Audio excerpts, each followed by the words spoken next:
बच्चों, आज हम पढ़ेंगे क्लास 8 हिस्ट्री चैप्टर 1, सोशल का हिस्ट्री चैप्टर 1। इसका हमने थोड़ा सा पढ़ चुके हैं। अब हम पेज नंबर 3 से पढ़ेंगे। पेज नंबर 3 में द फ्रेंच इन इंडिया, फ्रांसीसियों का भारत में आना। भारत में फ्रांसीसी क्यों है? जैसे हम अभी पिछले में पढ़ चुके हैं कि हमारे देश में बहुत सारे देश के लोग क्या करने आए थे, व्यापार करने आए थे। जैसे पुर्तगाली आए थे, डच आए थे और ब्रिटिश आए थे, ये सभी को पता है। तो अब हम पढ़ेंगे फ्रांसीसियों का भारत में आना, वो कैसे आए और क्यों आए थे फ्रांसीसी भारत। ये तो सभी को पता है, वो सब जितने भी देश के लोग आए सब यहाँ पे व्यापार करने आए हैं। और कुछ ऐसे थे जो यहाँ से वापस चले गए और कुछ यहाँ पे ऐसे रह गए कि यहीं हमारे देश में रह गए। अब फ्रांसीसी कब आए थे? 1664 में। कब आए थे? जब आए थे उन्होंने एक इंडो ओरिएंटल कंपनी बनाई 1664 में। और वहाँ पे फ्रेंच जो ट्रेडिंग विथ इंडिया, व्यापार करने के लिए उन्होंने एक कंपनी बनाई।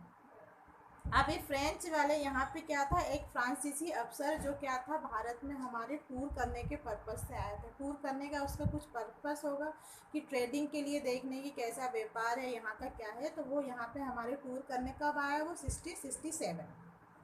एंड और वहाँ पे उसने आने के बाद क्या किया, सूरत में सबसे पहले 1668 में एक ट्रेडिंग सेंटर की स्थापना की। कहाँ पे? सूरत में। सबसे पहले सूरत में उसने स्थापना की और फिर धीरे धीरे उन्होंने अपने ट्रेडिंग सेंटर बनाने स्टार्ट कर दिए। कहाँ कहाँ बनाया उनने? सबसे पहले उन्होंने सूरत, फिर मछलीपट्टनम में कब बनाया? 1669 में। और उसके बाद पौंडीचेरी में 1673 में। फिर चंद्रनगर एंड बंगौर में कब बनाया? 1690 और 92 के बीच में।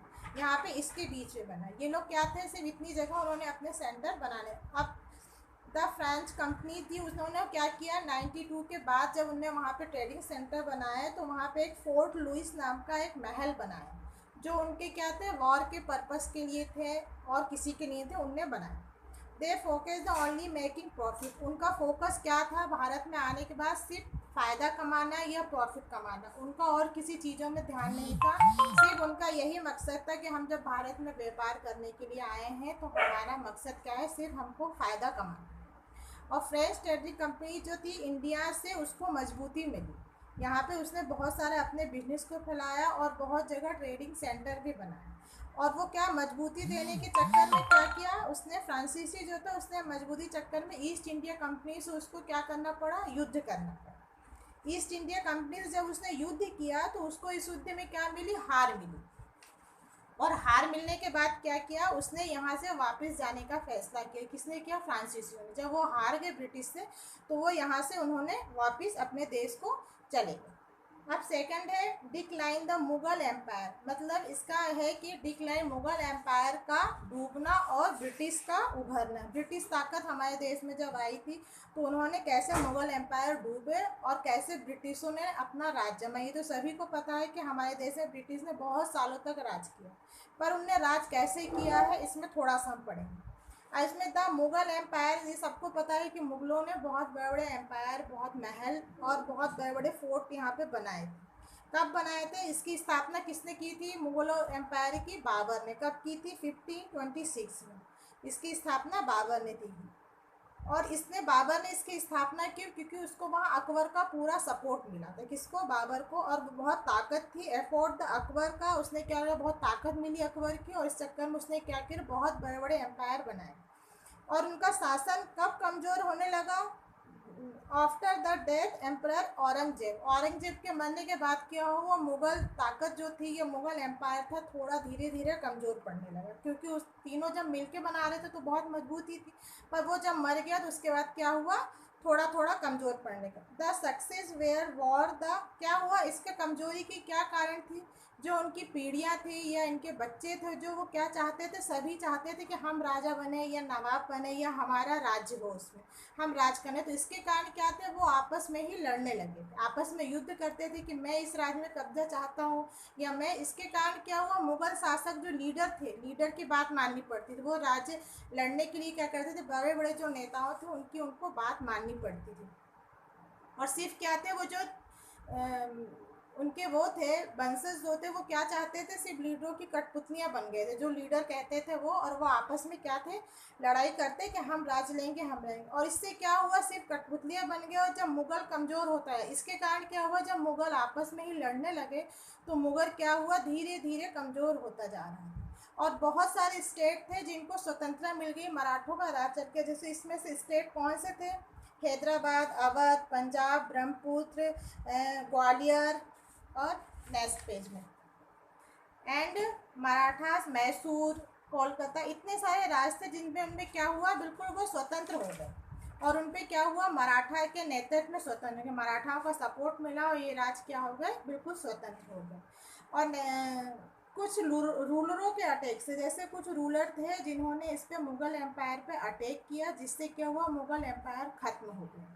और जब खत्म हो गया तो इसी का फ़ायदा किसने उठाया, इसका फ़ायदा उठाया ब्रिटिशों ने, जिन्होंने क्या किया था, जब आपस में मुगल लड़ रहे थे उसका उन्होंने फ़ायदा उठाया और उन्होंने क्या किया, पूरा अपना दबदबा बनाया और उस पर राज करने लगे। अब नेक्स्ट है east India company trade with India and business revelry. क्या हुआ, ईस्ट इंडिया कंपनी का बिजनेस या व्यापार या ट्रेड उनने कैसे किया। यहाँ पे There the East India Company was formed under 15 years। तो क्या था, जो ईस्ट इंडिया कंपनी थी वो 15 साल के चार्टर के अंदर में बनी थी। कितने, 15 साल के चार्टर।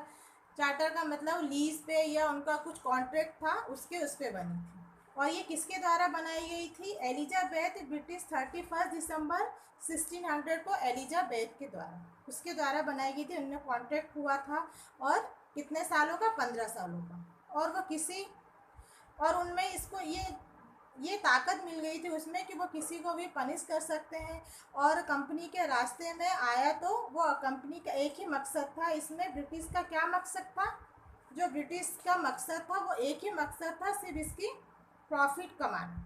और वो प्रॉफिट किसी भी तरीके से हो, चाहे किसी को मार के, चाहे युद्ध करके, चाहे अपनी कूटनीति करके, या किसी को लूट लो, कुछ भी करो, किसी भी तरीके से क्या था, ब्रिटिश का मकसद था सिर्फ पैसे कमाना या फ़ायदा कमाना। उसे भारत, और क्या हुआ, उसे भारत की जो थी राजनीतिक कमजोरी भी पता चल गई कि भारत में जब उसने राज किया तो उसे पता चला कि राजनीति नेता जो बड़ी बड़ी पार्टियां थी उस समय की, उनमें क्या कमजोरियां ये ब्रिटिश ने भान लिया था। और क्या हुआ, जब उसको ये कमजोरी के बारे में पता चली तो वो खुद भी क्या करना चाहते थे, ब्रिटिश राजनीतिक में आना चाहते थे कि वो भी हम इनके पॉलिटिकल थे जो उसमें हम आ जाएं, जिससे उनको क्या होगा, अपने बिजनेस के लिए और मजबूती मिलेगी और ज़्यादा हम पैसा कमा सकेंगे, चाहे उसका कारण कुछ भी हो, किसी के भी द्वारा पैसा कमा सकें, चाहे मारना पड़े, चाहे घूस लेना पड़े, चाहे, उनका यही मकसद था ब्रिटिश से। और वो धीरे धीरे क्या हुआ, जैसे वो हमारे देश पे जम गए और हमारे ऊपर अत्याचार करने लगे। ये तो सभी ने पढ़ा है कि अंग्रेजों ने हमारे देश में कितने सालों तक अत्याचार किया, है ना। अब उनका गोल क्या था, सिर्फ अपने काम पे ध्यान देना और पैसा कमाना, चाहे वो किसी भी तरह। अभी ब्रैकेट में 2 लाइन दिया है, उसमें था कंपनी के जो पुराने कर्मचारी थे, जो ब्रिटिश कंपनी के कर्मचारी थे, वो बहुत ज़्यादा लालची और घूसखोरी थे। लालची मतलब लालच था, और घूस खाने वाले अत्याचारी थे। उनको सिर्फ पैसा कमाना, चाहे उसके लिए कितना भी उनको घूस देना पड़े, चाहे कुछ भी करे, पर उनका क्या मकसद था, सिर्फ पैसा कमाना। और ये ब्रिटिश ने ऐसे धीरे धीरे धीरे इंडिया में क्या किया, अपना शासन जमा लिया और हमको क्या करा, उसने गुलाम बनाया। अभी हम यहाँ तक पढ़े हैं। नेक्स्ट जो है वो हम पढ़ेंगे नेक्स्ट लेसन में पढ़ेंगे। ये लेसन बहुत बड़ा है, कम से कम 11 और 12 पेज, तो आपको घर में इसकी रीडिंग करनी पड़ेगी। इतना इसमें डायरेक्ट पूरा लेसन हम पढ़ के नहीं कर सकते। तो नेक्स्ट के लिए अब हम नेक्स्ट डे में पढ़ेंगे। Thank you.